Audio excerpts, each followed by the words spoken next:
Bismillahirrahmanirrahim. Assalamualaikum warahmatullahi wabarakatuh. Saya Farah Adi Fatul Soliha, E2019-2183. Di sini saya akan menanggapi materi yang telah dipublikasi oleh Bapak Dr. Abdul Wadud, di mana beliau telah menjelaskan terkait ekonomi tertutup tanpa kebijakan pemerintah. Sebelum memasuki hal-hal selanjutnya atau sebab-sebab selanjutnya, kita harus mengerti pengertian dari ekonomi tertutup atau ekonomi dua sektor, yaitu ekonomi yang terdiri dari sektor perusahaan dan rumah tangga, di mana keduanya itu sama-sama mengkonsumsi dan juga sama-sama memproduksi, dan pemerintah juga tidak intervensi dalam baik itu dari hal produksi ataupun dari konsumsi. Jadi masyarakat benar-benar mandiri. Tapi realitasnya ekonomi tertutup atau ekonomi dua sektor ini jarang digunakan pada masa sekarang. Yang selanjutnya yaitu aliran pendapatan dalam perekonomian dua sektor. Ada 4. Yang pertama yaitu sektor perusahaan itu menggunakan faktor-faktor produksi itu dari rumah tangga. Semisal mungkin perusahaan itu menyewa tanah dari rumah tangga atau tenaga kerjanya dari rumah tangga dan lain sebagainya. Yang kedua, ada sebagian besar pendapatan rumah tangga itu digunakan untuk mengkonsumsi, baik itu membeli barang dan jasa yang dikelola atau yang dihasilkan oleh sektor perusahaan.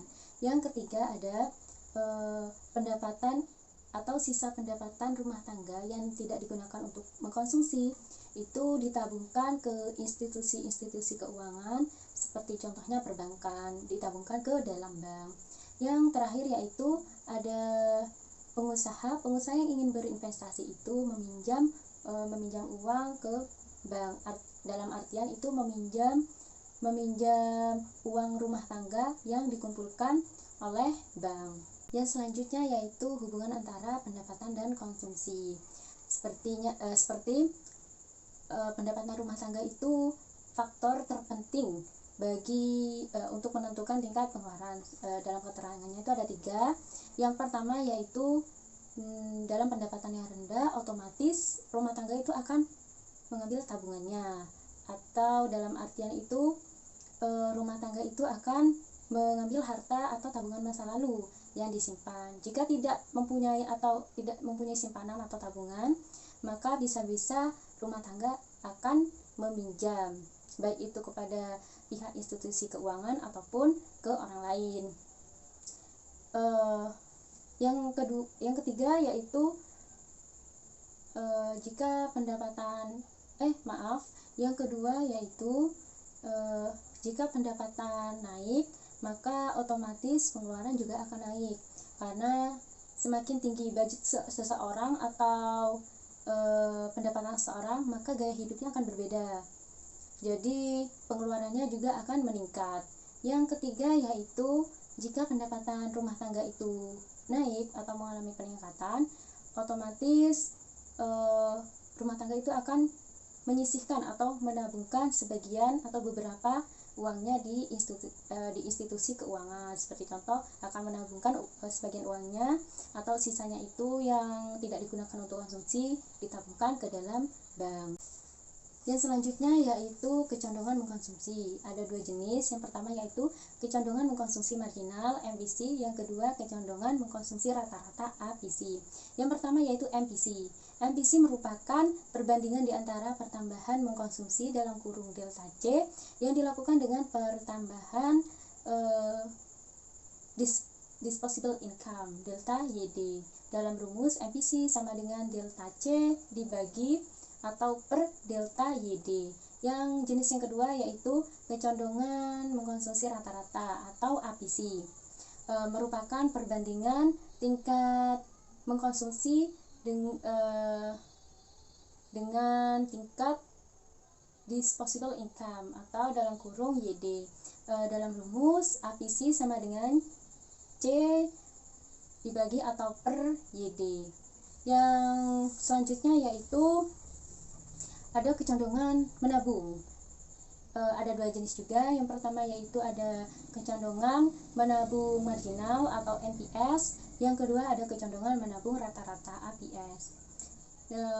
NPS dalam artian yaitu perbandingan di antara pertambahan tabungan atau dalam kurung delta S yang dilakukan dengan pertambahan disposable income dalam kurung delta YD. Dalam rumus MPS sama dengan delta S dibagi atau per delta YD. Yang jenis yang kedua yaitu APS. Dalam artian APS ini perbandingan tabungan dalam kurung S dengan disposable income dalam kurung YD. Dalam rumus APS sama dengan S dibagi atau per YD. Dan selanjutnya yaitu mengenai investasi dan fungsi investasi. Investasi sendiri biasanya sering dikenal dengan penanaman modal.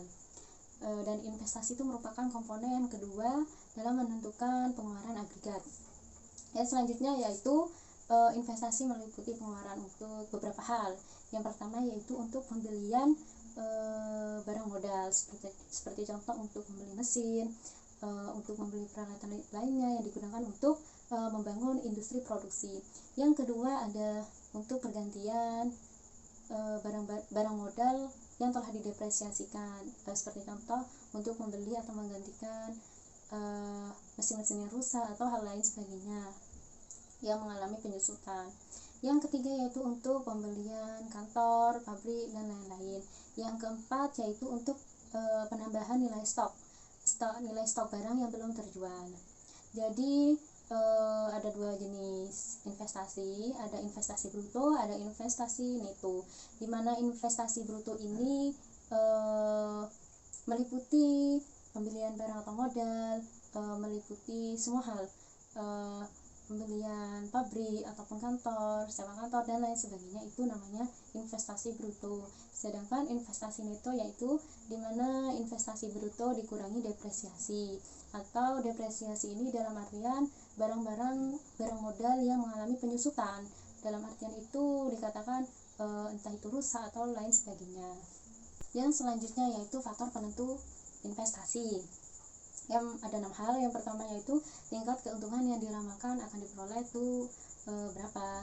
Itu juga harus ada target seperti itu. Yang kedua yaitu suku bunga. Suku bunga ini juga faktor penentu investasi, di mana jika suku bunga itu naik maka akan semakin dikit para investor yang mau berinvestasi ke perusahaan-perusahaan, karena investor juga akan melihat suku bunga. Jika suku bunga naik maka keuntungan atau laba yang didapatkan juga akan menurun, seperti itu. Yang ketiga ada ramalan mengenai keadaan perekonomian di masa depan. Ini juga menentukan investasi. Yang keempat ada kemajuan teknologi, di mana dalam kemajuan teknologi ini semisal para investor itu akan melihat sebelum berinvestasi bagaimana kemajuan teknologi pada perusahaan-perusahaan yang akan diinvestasikan uangnya kepada perusahaan tersebut. Para investor ini akan melihat bagaimana kemajuan teknologinya, itu juga akan mempengaruhi investor. Yang kelima itu ada melihat pendapatan nasional, keadaan pendapatan nasional dan perubahannya, itu juga mempengaruhi. Yang keenam itu ada keuntungan yang diperoleh perusahaan-perusahaan itu. Seperti contoh, jika perusahaan itu sudah mengalami kerugian, maka investor itu juga akan ragu menginvestasikan uangnya atau hartanya kepada perusahaan itu. Seperti itu. Yang selanjutnya yaitu fungsi investasi. Fungsi investasi ini merupakan fungsi yang menunjukkan hubungan antara tingkat investasi dengan tingkat pendapatan nasional. Di mana dalam fungsi investasi ini ada dua jenis. Yang pertama yaitu fungsi investasi otonomi, yang kedua ada fungsi investasi terpengaruh. Fungsi investasi otonomi yaitu investasi yang besarnya itu tetap atau tidak terpengaruhi oleh besarnya pendapatan nasional, seperti itu. Sedangkan fungsi investasi terpengaruh yaitu investasi yang besarnya itu dipengaruhi oleh pendapatan nasional, keadaan pendapatan nasional. Di mana pendapatan nasional itu meningkat, maka investasinya juga akan meningkat, seperti itu. Yang terakhir yaitu mengenai keseimbangan perekonomian negara. Jadi akan terjadi keseimbangan dalam perekonomian negara apabila memenuhi dua hal. Yang pertama yaitu jika pendapatan nasional sama dengan konsumsi dan investasi. Yang kedua yaitu jika investasi itu sama dengan tabungan. Seperti itu. Kurang lebihnya mohon maaf. Yang sebesar-besarnya, wassalamualaikum warahmatullahi wabarakatuh.